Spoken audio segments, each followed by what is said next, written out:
La stratégie de Trump, si tant est qu'il y en ait une, c'est de penser que la pression militaire et économique fera capituler le régime iranien.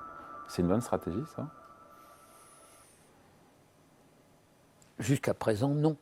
Bon.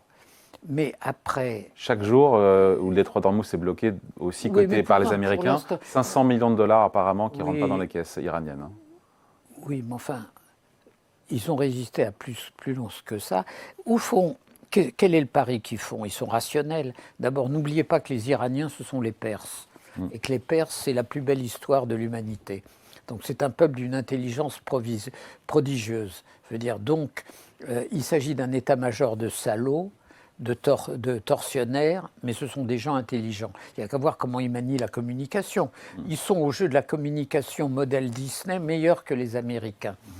Moi, je pense qu'ils font un pari très simple. Le temps est leur allié. C'est que Trump, avec sa versatilité, sa légèreté, son émotivité, sa folie, il y a un moment où il n'acceptera pas de voir son avenir politique compromis par le poids le prix de l'essence aux États-Unis.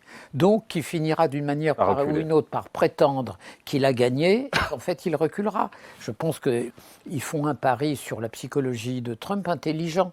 Et jusqu'à présent, au fond, il n'a jamais basculé dans une attaque tous azimuts. Les mots ont été d'une violence folle. La fin d'une civilisation. Qui a fait trembler beaucoup de monde quand même, hein, pas seulement en Iran d'ailleurs. Oui, mais ça, c'est aussi sa jouissance. Le monde tremble à la moindre parole. Pour un type aussi fou, aussi mégalo, ça doit être un bonheur infini. آنچه در مورد ما میگویند